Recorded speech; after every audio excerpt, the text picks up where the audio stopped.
Hey folks, before we get started, make sure you follow Sky Alert USA so you don't miss this video or any of our future updates. And don't forget to support us by subscribing, liking, and leaving a comment. It really helps us out, you know? Catastrophic winter storm paralyzes North America, January 25, 2026. Historic winter storm Fern unleashes unprecedented havoc across the United States and Canada. Today marks one of the most significant weather events in North American history as Winter Storm Fern, a massive and catastrophic weather system, continues its devastating march across the continent. This historic storm is affecting approximately 220 million people across regions stretching from Mexico and Texas all the way to northeastern Maine and into Canada, making it one of the largest winter weather events ever recorded on the continent. The storm system, spanning over 2,000 miles in length, has prompted emergency declarations in at least 22 states, with governors activating National Guard units and emergency operations centers across the affected regions. The National Weather Service has issued warnings of potentially catastrophic impacts, with the number of counties under winter storm warnings reaching the highest levels on record. Current conditions and immediate threats, January 25, 2026. As of this morning, the massive storm system is in full force across the central and eastern United States.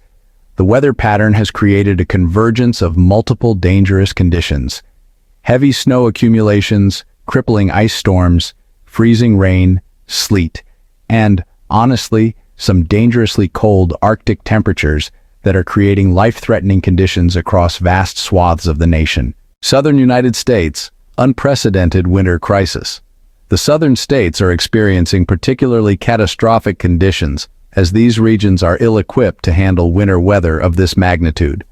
Texas, which declared a state of emergency on January 21st, is facing severe impacts, with Governor Greg Abbott mobilizing the Texas Division of Emergency Management. Over 57,000 customers have lost power across the state, and the Texas Rangers were forced to cancel their Fan Fest event scheduled for January 24th. Louisiana has activated its Crisis Actions Team under the Governor's Office of Homeland Security and Emergency Preparedness. The state declared an emergency as early as January 18th, giving residents time to prepare. Folks across Louisiana have been stocking up on firewood to stay warm during the storm and its aftermath. The Louisiana Department of Transportation has crews working around the clock, pre-treating roads with desing solutions that began in shifts on January 23rd. Currently, approximately 2% of power customers across Louisiana are without service, with the northern parishes of DeSoto County experiencing 51% outages and Ouachita County seeing 31% of customers in the dark. Mississippi Governor Tate Reeves declared a state of emergency beginning January 23rd, while Alabama Governor Kay Ivey issued emergency declarations for 19 counties in northern Alabama. Arkansas has mobilized its Division of Emergency Management with $250,000 allocated from the Disaster Response and Recovery Fund. The Deep South and Southern Appalachians face a marginal risk of excessive rainfall in addition to winter precipitation. The National Weather Service reports that areas from eastern Mississippi into western and central Alabama are experiencing a dramatic increase in confluent low-level flow. Though convection is moving relatively quickly, cell mergers combined with precipitable water values of 1.4 to 1.6 inches are producing areas of heavy rain, with some locations exceeding 2 inches in 3 hours. Flash flood guidance thresholds are in that general range across Mississippi through central Alabama, potentially resulting in areas of excessive runoff and flooding. Well, folks, the central United States is experiencing the full brunt of Winter Storm Fern, with widespread blizzard conditions, heavy snow accumulations, and dangerous ice. Missouri Governor Mike Kehoe has issued a state of emergency and activated both the state's National Guard and Emergency Operations Center. Kansas Governor Laura Kelly declared a state of disaster emergency on the morning of January 23rd. Over in Ohio, they've mobilized 1,500 snowplows as the Ohio Department of Transportation works to keep roads passable. Governor Mike DeWine declared a state of emergency on January 24th and suspended normal state purchasing requirements to procure necessary resources quickly. Indiana is preparing for 12 to 18 inches of snowfall accumulation, primarily in the southern portions of the state from January 24th to January 25th, prompting governor declarations and emergency preparations. Kentucky Governor Andy Beshear declared a state of emergency on January 23rd, while Nelson County Judge Executive Tim Hutchins issued a local state of emergency. Tennessee has been under a state of emergency declared by Governor Bill Lee since January 22nd, making it one of the first states to take preemptive action. The Weather Prediction Center warns of crippling icing, significant sleet accumulations, and heavy snow from the southern Rockies and Plains through the southeast and up the Atlantic coast into New England. The massive winter storm currently extends from the southern Rockies to the mid-Atlantic, with widespread moderate to heavy snow, sleet, and freezing rain expected to continue impacting regions from the Ohio and Tennessee valleys through the mid-Atlantic to New England. The mid-Atlantic and northeast regions are under widespread winter storm warnings as the system moves through. New York Governor Kathy Hochul has declared a state of emergency for the entire state, and early voting for special elections in New York City has been canceled for January 25th. New Jersey Governor Mickey Sherrill, Pennsylvania Governor Josh Shapiro, Maryland Governor Wes Moore, and Washington, D.C. have all declared states of emergency. In the Newark, New Jersey area, residents face a severe winter storm warning from 3 o'clock in the morning, January 25th, until 6 o'clock in the evening, January 26th. The forecast calls for snow before 1 in the afternoon, then a transition to snow and sleet with the potential for heavy accumulations. New snow and sleet accumulation of 6 to 10 inches is possible, with wind chill values between 0 and 10 degrees Fahrenheit. Northeast winds will gust as high as 26 miles per hour, creating blowing and drifting snow conditions. The overnight hours will bring freezing rain and sleet before 1 in the morning, then a mix of freezing rain, sleet, and possibly snow between 1 and 4 in the morning, followed by likely snow after 4 o'clock. The sleet could be heavy at times, with temperatures rising to around 26 degrees by midnight, but wind chills remaining between 10 and 15 degrees. North winds of 9 to 15 miles per hour with gusts as high as 30 miles per hour will make conditions even more treacherous. Virginia Governor Abigail Spanberger issued a state of emergency on January 22nd, while West Virginia Governor Patrick Morrisey declared a state of preparedness on January 21st. The University of Maryland allowed early move-ins for the second semester as early as January 23rd, without charging early arrival fees due to the inclement weather. North Carolina and South Carolina are experiencing particularly dangerous conditions with a combination of snow, sleet, and freezing rain. In the Durham, North Carolina area, winter storm warnings are in effect from 7 o'clock in the evening January 24th until 1 o'clock in the afternoon January 26th.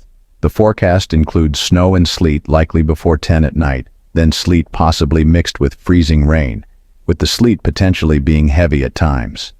New ice accumulation of less than 1/10 of an inch is possible, along with new snow and sleet accumulation of less than 1 inch. The storm system first developed on January 22nd in the Pacific Ocean as a cold core low moving southeastwards toward the Baja California Peninsula. New Mexico Governor Michelle Lujan Grisham was the first to declare a state of emergency, allocating $200,000 to support communities throughout New Mexico. The immense size and expected impact of the winter storm prompted NOAA to send a Gulfstream 4SP aircraft into the system to collect data and improve forecasting accuracy. This unprecedented step, honestly, just underscores the severity and complexity of this weather event. Well, folks, the storm has created unprecedented disruptions to transportation networks across North America.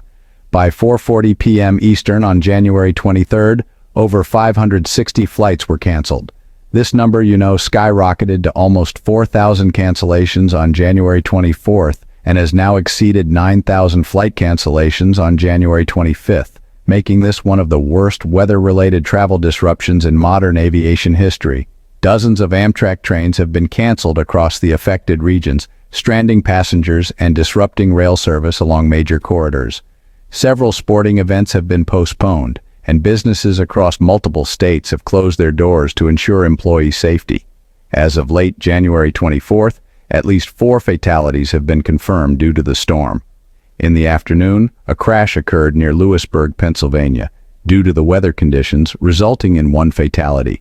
Emergency responders across the affected regions are struggling to reach those in need as road conditions deteriorate rapidly. Over 135,000 customers have been confirmed to have lost power across the central United States. In Michigan alone, 46,224 customers lost power by 3:30 p.m. Power companies, including Entergy in Louisiana, have stated they are monitoring the situation closely and will respond to outages as soon as it is safe for crews to work. The scale of this disaster has prompted an unprecedented military response. Hundreds of National Guard troops from 12 states have been activated for Winter Storm Fern response operations, with 8 additional states on alert. According to National Guard Bureau Chief General Stephen Nordhaus, Guardsmen are working tirelessly alongside interagency partners to clear roads, help stranded motorists, and support communities in need. South Carolina has called up 220 Guardsmen for the response effort. Arkansas has deployed 168 troops. Maryland has approximately 100 soldiers on duty. Missouri has roughly 180 National Guard members activated. Oklahoma has about 50 personnel responding to the crisis. These numbers continue to grow as the storm progresses and impacts worsen. In the wake of Winter Storm Fern, an Arctic surface high-pressure system is settling across the central and eastern United States, bringing, dangerously cold temperatures that pose life-threatening risks to millions. The Weather Prediction Center warns that this Arctic outbreak will maintain hazardous cold temperatures for the central and eastern regions throughout the week. Wind chill values are expected to plunge well below zero across wide areas, creating conditions where frostbite can occur in minutes on exposed skin. The sustained Arctic chill will result in dramatically increased heating and energy usage across roughly 1/3 of the nation, putting additional strain on power grids already stressed by storm damage. Emergency management officials are urging residents to check on vulnerable neighbors, especially the elderly and those without adequate heating. Warming centers have been opened in many communities, and outreach teams are working to bring homeless individuals to safety before the worst of the cold arrives. Canada faces a simultaneous winter onslaught. While the United States is busy battling Winter Storm Fern, folks up north in Canada are dealing with their own winter crisis, with extreme cold and major snowfall events sweeping across multiple provinces. Environment and Climate Change Canada has issued warnings stretching from Prince Edward Island all the way west to eastern Alberta, and, the situation is expected to get worse before it gets any better. Ontario is under a major winter storm warning. Southern Ontario is facing a significant winter storm, with Environment Canada issuing an orange winter storm warning for Toronto and much of the Greater Toronto Area. The agency is forecasting anywhere from 20 to 40 centimeters of snow possible on Sunday, January 25th, with some areas potentially seeing up to 30 centimeters of accumulation. The winter storm watch was upgraded from yellow to orange, which means the threat's gotten more severe. Heavy disruptive snow is expected to start on Sunday and keep coming into Monday, creating hazardous travel conditions, near zero visibility at times, thanks to heavy snow and blowing snow. Authorities are strongly advising folks to avoid travel if they can on Sunday as the storm moves through. Now, Toronto temperatures on January 26th are forecast to reach a high of only 16 degrees Fahrenheit, with a low of 14, and west winds at about 11.2 miles per hour. The next couple of days are going to get even colder, with January 27th bringing highs of just 9 degrees and lows down to 3, with those west winds hanging around. Ottawa's seeing similarly tough conditions, though snowfall totals vary by location. The capital region's got bitter cold, with wind chill values making it feel like -30 to -35 degrees Celsius in some spots. Quebec is really feeling the brunt of winter, with some of the most extreme conditions in all of Canada. Up in northern Quebec, wind chill values are sticking between -45 and -50 degrees Celsius through the weekend, which honestly is just dangerously cold. Frostbite can happen in less than 10 minutes on exposed skin. Environment Canada is warning folks to be properly dressed if they have to head outside this weekend, since these low temperatures bring a high risk of frostbite and hypothermia. Down in the lower Laurentians, Greater Montreal, Montérégie, and the eastern townships, they're getting ready for 10 to 20 centimeters of snow starting Sunday evening and continuing into Monday. Montreal is facing some tough conditions, with temperatures dropping and a mix of Arctic cold and incoming snow. The combination of extreme cold followed by snow is going to make road conditions especially hazardous, as any precipitation will freeze instantly on those extremely cold surfaces. A significant United States winter storm is expected to strengthen as it moves south of Atlantic Canada on Monday and Monday night. While the exact track remains uncertain, some areas could receive 15 to 25 plus centimeters of snow, accompanied by blowing and drifting snow that'll create whiteout conditions and make travel extremely hazardous.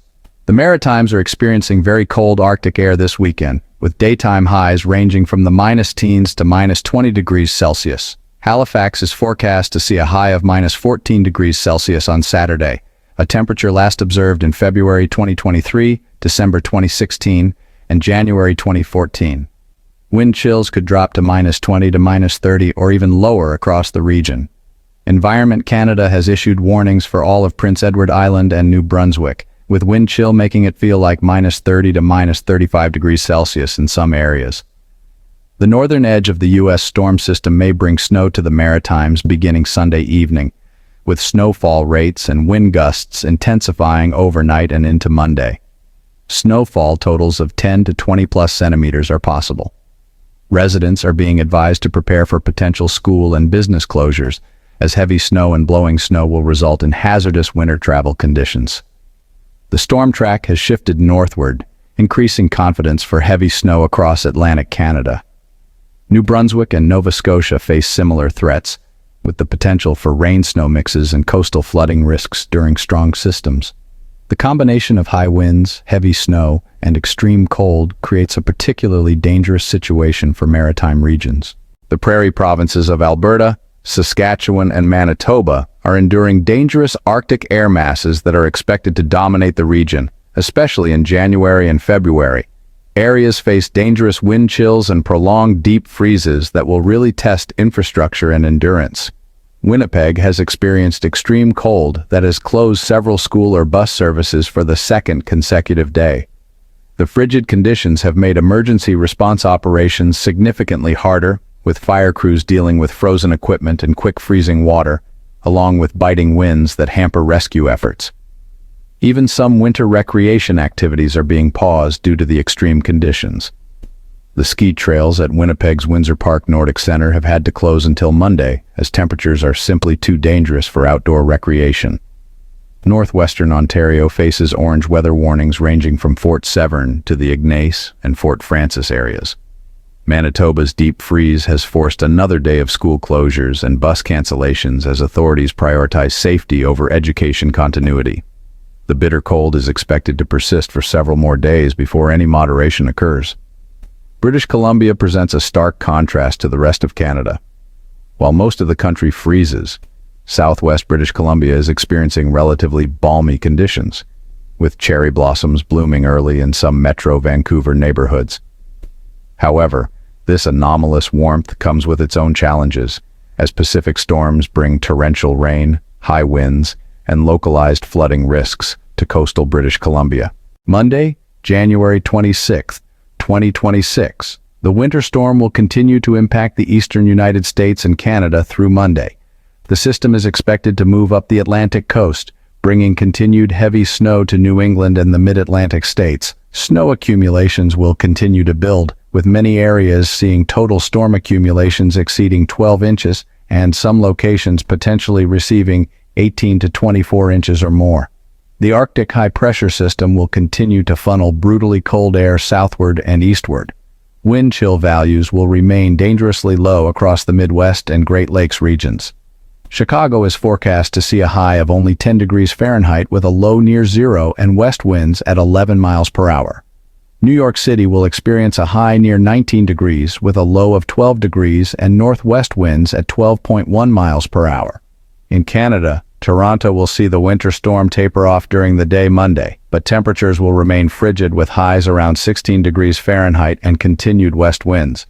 Montreal and Quebec will continue to deal with snow through Monday morning before conditions gradually improve, though the extreme cold will persist. Atlantic Canada will experience the peak of their storm impacts Monday, with heavy snow, strong winds, and near-blizzard conditions possible across New Brunswick, Nova Scotia, and Prince Edward Island. Travel will remain extremely hazardous throughout the day. Power restoration efforts will continue across all affected regions, though progress will be hampered by ongoing precipitation, high winds, and dangerous cold. Utility companies warn that some customers may remain without power for several days as crews work to repair damage while battling the elements. Tuesday, January 27, 2026. By Tuesday, the Maine storm system will be pulling away from the United States coast and moving into the Atlantic Ocean. However, its impacts will still be felt across much of the Northeast and Canada. Lake-effect snow will develop downwind of the Great Lakes, particularly affecting areas east of Lake Erie and Lake Ontario, potentially adding several more inches to already significant snowfall totals. The Arctic air mass will remain firmly in place across the eastern two-thirds of the United States. Chicago will see a brief warming trend with a high reaching 34 degrees Fahrenheit, though the low will still be a frigid 46 degrees overnight with northwest winds at 11.9 miles per hour. Philadelphia is forecast for a high of only 19 degrees with a low of 18 degrees and northwest winds at 12.5 miles per hour. New York City will experience a high near 41 degrees with a low of 16 degrees, accompanied by south winds at 13.9 miles per hour and high humidity at 99%, suggesting the possibility of light precipitation or freezing drizzle in the morning. In Canada, conditions will gradually improve across Ontario and Quebec, though temperatures will remain well below normal. Toronto is forecast for a high of 9 degrees Fahrenheit with a low of 3 degrees and west winds at 12.5 miles per hour. Ottawa will see similar conditions with very cold temperatures persisting. The prairie provinces will continue to experience the Arctic outbreak with no relief in sight. Wind chill values will remain at dangerous levels, and residents are urged to limit time outdoors and ensure adequate heating sources are available. Wednesday, January 28, 2026. Wednesday will mark the beginning of a slow moderation in temperatures across some regions, though much of the central and eastern United States will remain under the influence of Arctic high pressure. The Weather Prediction Center's extended forecast indicates that the central to eastern United States will continue to face a hazardous cold threat through Wednesday and into Friday. Chicago is forecast for a high of 30 degrees Fahrenheit with a low of 30 degrees and west winds at 9.8 miles per hour. New York City will see a high near 34 degrees with a low of 39 degrees and northwest winds at 18.3 miles per hour, indicating a brief warm-up before another cold front approaches. Philadelphia temperatures will reach a high of 19 degrees with a low of 16 degrees and west winds at 9.8 miles per hour. Denver, having largely escaped the worst of the storm, will see a high of 43 degrees with a low of 36 degrees and northeast winds at 5.4 miles per hour. Los Angeles will continue to enjoy mild conditions with a high of 79 degrees and a low of 52 degrees, a stark contrast to the winter chaos gripping the eastern portions of North America. In Canada, Toronto will experience a high of 9 degrees Fahrenheit with a low of 5 degrees and west winds at 10.7 miles per hour. The extreme cold will persist across most of the country, with only British Columbia seeing near normal to above normal temperatures. Lake-effect snow will remain a concern for areas downwind of the Great Lakes, particularly the snow belts of New York, Pennsylvania, Ohio, and Michigan. Additional accumulations of 6 to 12 inches are possible in the hardest-hit areas through Wednesday. Looking beyond the 3-day forecast, the Weather Prediction Center indicates that Arctic surface high pressure will continue to maintain dangerously cold temperatures for the central and eastern United States through the end of January and into early February. This prolonged cold outbreak will stress heating systems, increase energy demand, and create ongoing risks of hypothermia and frostbite for those who must venture outdoors. Model guidance shows slightly better